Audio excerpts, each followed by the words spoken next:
Hello and welcome back, and here we are in the Docklands area of London, here at Canary Wharf, an area of regeneration, an area that I've grown up in personally a long time ago and seen significant change. And in this setting we're seeing QNAP and their Tech Summit event, ultimately where they're going to be showing off where they are at in terms of hardware, software and services, and hopefully where they plan to be and what they release in the next 12 to 18 months. It's me and Eddie here.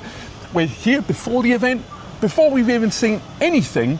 What are you hoping to see here? And ultimately, where do you want QNAP to be in 12 months' time? Oh, I want to take their market share regarding AI industry because it's booming and everyone wants to have their own some sort of AI solution, and QNAP are the ones that they could deliver something in-house because you don't want to trust cloud services, you want something in-house and you can control of. So that's what my hopes for AI sort of solutions. See, for me, I want to see more flash solutions because in the last 18 to even getting close to 24 months, we've seen a huge number of players from China, from Taiwan, and even parts of Europe and the US enter the marketplace with M.2 NVMe, Flash U.2, U.3 solutions rolling out. And there was a time where QNAP was the name for that. And we're now entering a very diluted marketplace. So what I want to see from them today, and I'm sure this kind of knits in well with that AI stuff you're talking about, I want to see a lot of Flash stuff. I want to see high performance. I want to see 25 gig. I want to see 100 gig. I want to see them tackling that region because that's where the market is going. And right now, they're in danger of looking ever so slightly antiquated. But let's head in, let's go through the event. I'm sure throughout the course of this there'll be a voiceover for you and us top and tailing this towards the end, but let's head our way in and find out what exactly they have got in store for the next 12 to 18 months. Let's go.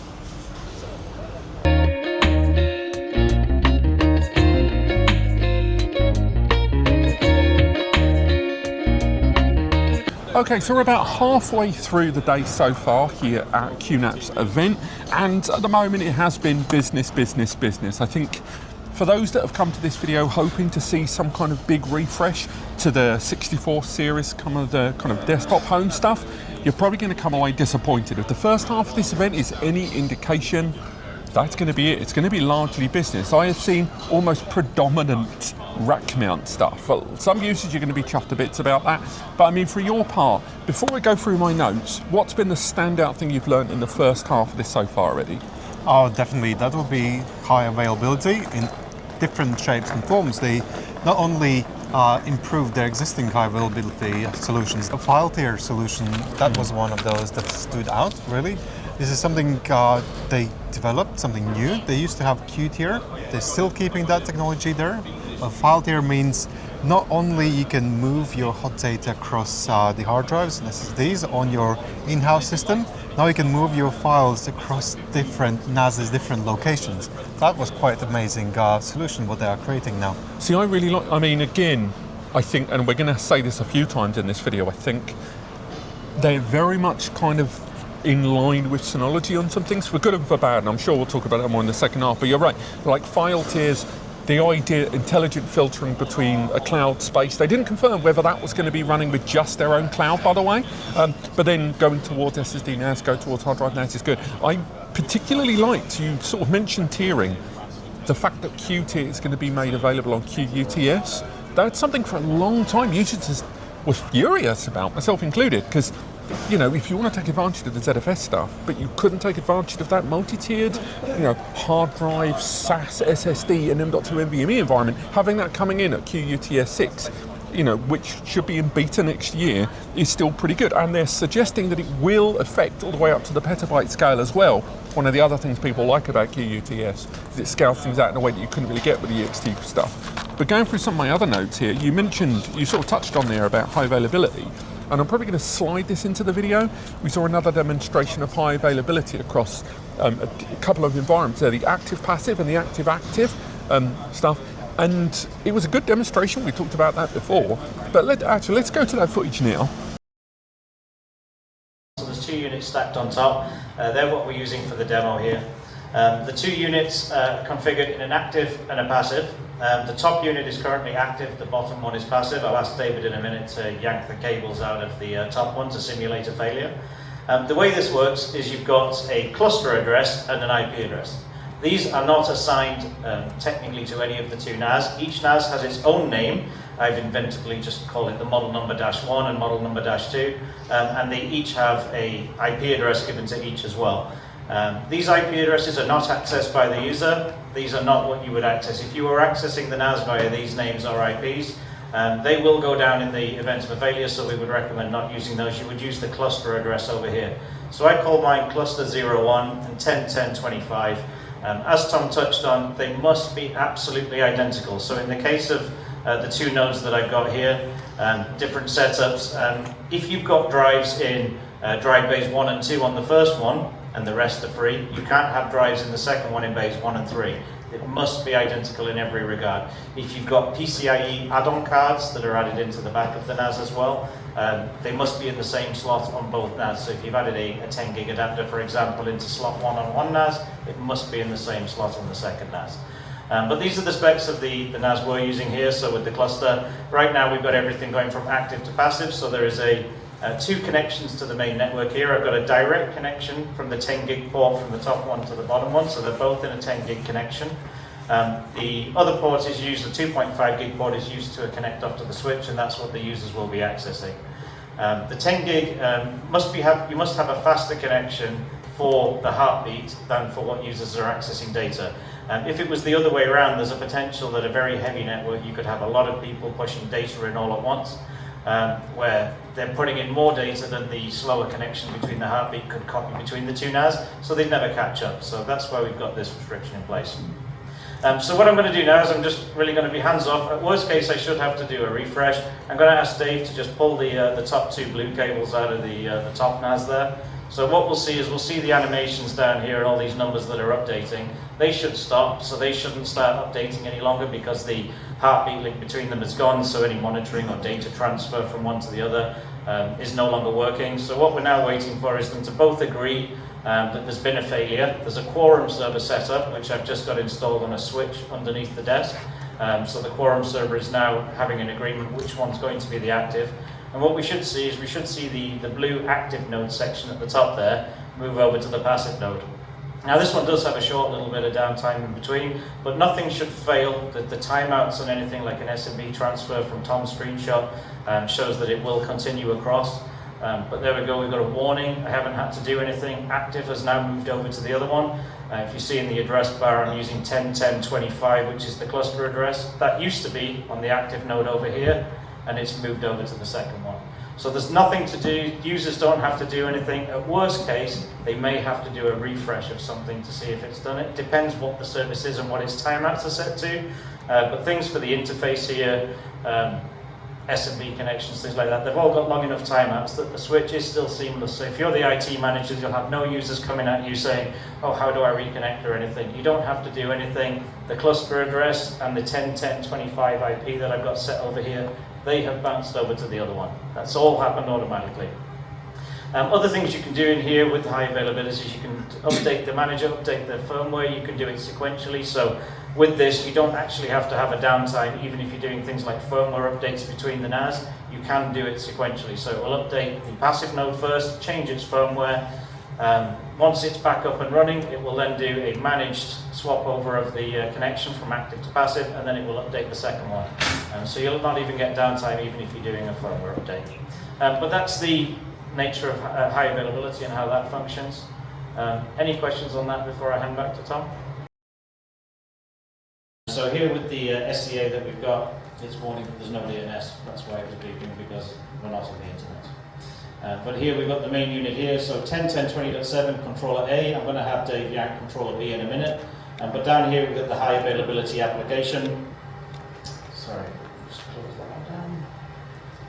In the high availability application, we can see the status of the whole NAS. So what we can see is SCA and SCB, so everything is multiplied between the two. So if there is RAM in one controller, there's RAM in the other controller, everything's the same. But you can see what it looks like in the back of the NAS. So you've got two separate halves. And this one over here on the right hand side is what Dave's going to pull in a minute. At the top we can see it's active-active, so with active-active, it's connected to both sides at the same time. The main advantage here, compared to the one we talked about before, the one we talked about before has two separate NAS, two separate sets of drives. So you do have to double up on your storage with the high availability application we showed you before. With this one, it's one set of drives. It's all inside the same NAS, so one set of drives, two controllers in the back managing it. So what I'm going to do is going to have Dave yank out the controller on the right hand side in a minute. 1 second, Dave. I'm just going to start just a quick test. So this test is going to show you that we do lose connection. We will lose connection for about 20 seconds, and that is the IP address of 10.10.20.8, which is on controller B.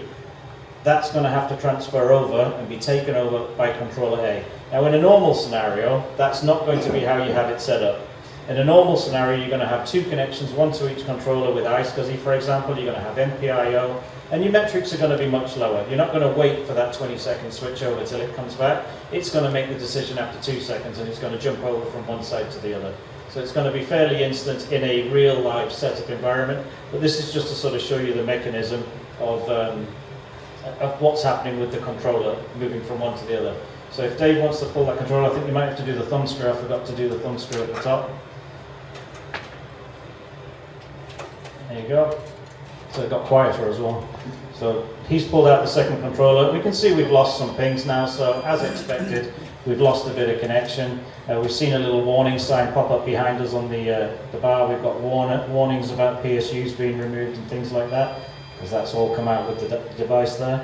But we're going to see the request timed out. Hopefully this should take about 20 seconds. We can see we've already got some replies happening.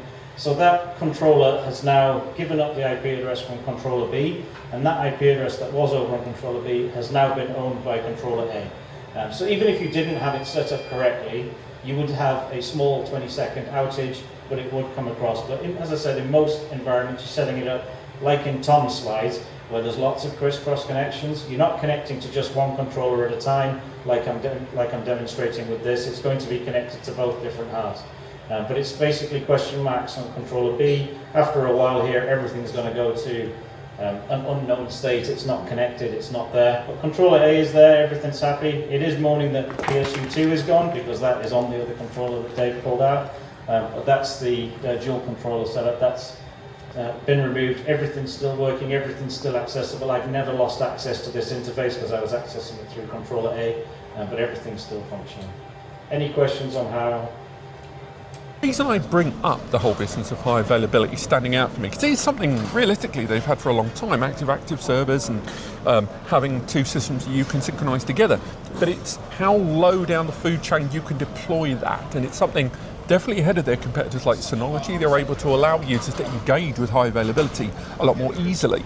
But I mean, that stuff with petabyte scaling and stuff like that. Some very easy to scale solution now available. So you have 10 NASs interconnected, and you can swap those entire NAS units out just like you would swap the hard drives out in a RAID solution, which allows to scale up business without having any downtime. So you can replace those servers, not just hard drives. Amazing solution. I mean, that scale out, you're talking about QTS Mega, their petabyte scaling software.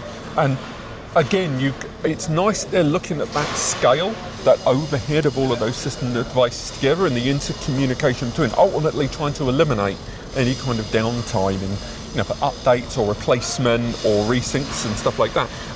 But moving off of high availability a little bit, I think it's going to divide the room. The thing in the first half so far that we should talk about is HDP. Now, HDP, Hyper Data Protection, is them consolidating a number of different applications and services that are kind of all over the place with Mars and Hyper Data Protector and NetBak and BoxSafe, and rebranding and having all of those apps under this new banner of HDP. Now, on the face of it, makes sense. We always talk about the inconsistency sometimes of Synology's rollout of their software, and this makes a lot of sense for unification and understanding. But where that divides things, I think, for a lot of users that are watching this, depending on your data requirements, is a dedicated backup appliance. We've heard this before from Synology, let's face it, with their Active Protect systems, but it looks like QNAP are going to kind of go the same way with this HDP stuff as it moves into its own dedicated appliance, HDP, the operating system. So before I even go into way more detail, what's your feelings on that? Yeah, flashbacks regarding Synology. Whenever you see someone rolling out a dedicated device, a NAS in this case, that will be doing some backup solution, you may think that this is going to come with a price, and usually that's the case. So I don't want them to repeat the same mistake what Synology did.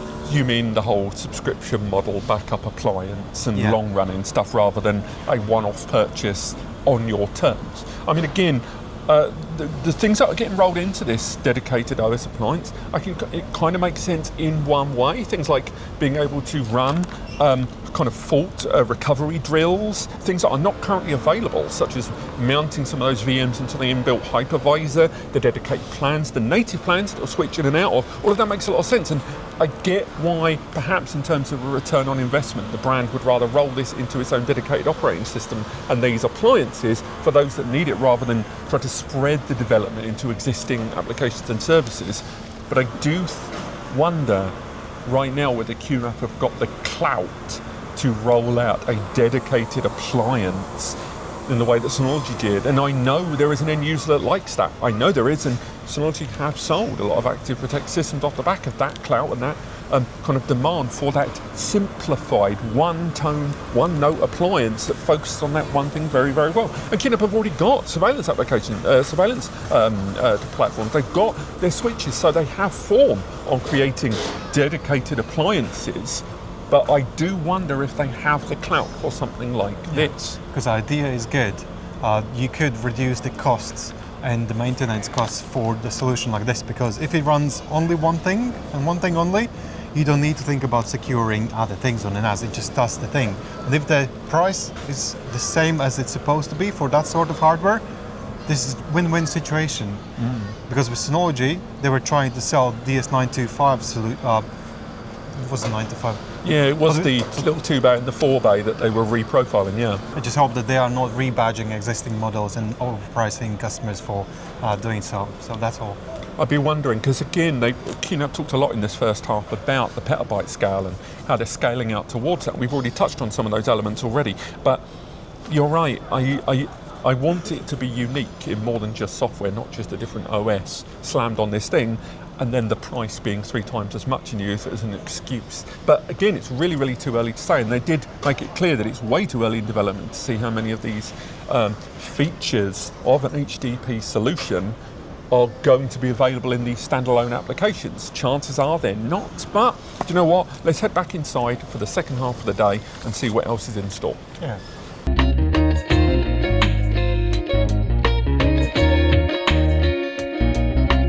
Okay, so that's a wrap. We've just finished the QNAP World Tour day, and the second half, I think, broke down into 2 main categories, one of which Ed likes and the other one I like. And let's talk about that first one, AI. And I know a lot of you have now left the video, but stick with us. QNAP were talking a lot about their existing integration of AI into their platform. Again, AI photo recognition, some of that intelligent search stuff and semantic search and that, and also where they're going with it. And that's fallen down into 2 categories, which is going to be connecting with third-party remote LLMs. Again, I know a lot of you don't like that, and local deployment on bare metal, so you've got an AI and all the benefits, but only on the local system. So before we go any further, how do you feel about that?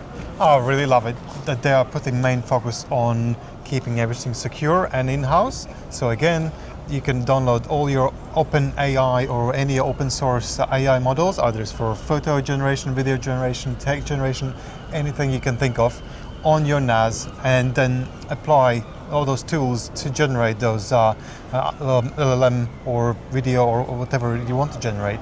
And on top of that, they're also talking about releasing a dedicated AI NAS. Oh, we knew about it already, but with a graphics card, and the best-selling graphics card from Nvidia built in this NAS. So we can have all AI set up in-house, ready for your tasks. I mean, when we were going through there a short while ago, hopefully there's something on screen, Ed was playing around with a locally deployed LLM that you could flick between different models that you already downloaded on the QNAP system in there. But crucially, and something that wasn't covered during the presentation, but was covered afterwards when I asked the team independently, and that was that you are going to be able to use less GPU equipped NAS systems and connect it to those remote LLM services, again, your ChatGPTs, etc. And I know that's not going to be for everyone, but it's the idea that you're going to be able to leverage those if you want to. And it's that if, and having the safeguards and the encryption on the local system. So again, having that 2-door policy there means that not everyone's going to miss out if they want to use generative content, or they do want to, for example, use it for semantic search within QSearch. I don't know if you're aware, QNAP have got this whole QSearch thing. It was kind of like Google, but on your NAS, and for a long time it was kind of seen as a bit passé. People weren't in love with it, but fast forward to now, once you integrate that into AI chat mechanics, it actually makes a great deal more sense. So searching by files, themes, subjects, AI file summary, so summaries of files and the logs that are connected to them. And with the AI integration, one of the things that was particularly interesting was they were already exploring, and I didn't know about this, system control.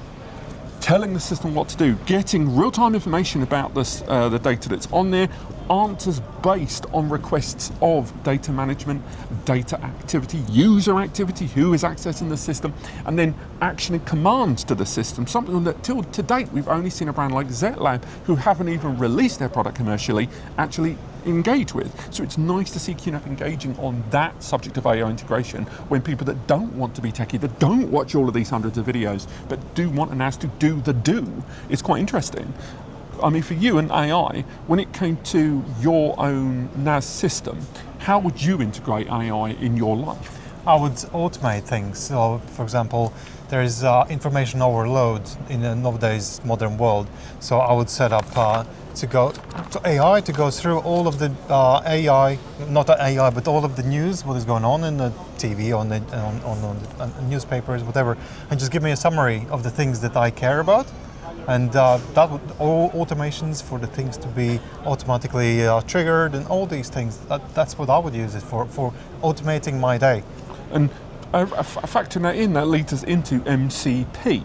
Now, MCP on the system is that ability to use the local language, the large language model, and human commands to get things done. But also, this went into generative content, which I know isn't going to be for everyone, but all of this comes down to having this powerful tool in your system locally, but also still the option to take advantage of it with third-party tools if you choose to there. Someone in the audience did raise a question of GDPR verification.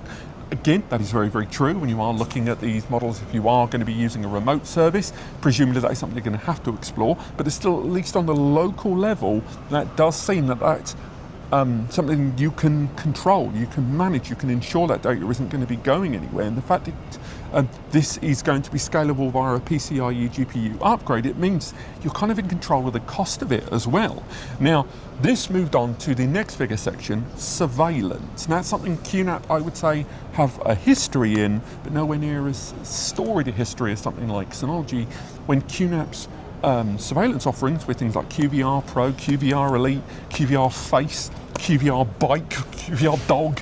The problem has been for a very long time, and we've said this before on the channel, that they have got a good surveillance platform there, but with about 1 billion different licenses and 1 billion different little mini apps, it is inconsistent as all hell. Now, finally, they have listened, because now they are consolidating all of that into just the one tool, something a lot of us have been asking for a while.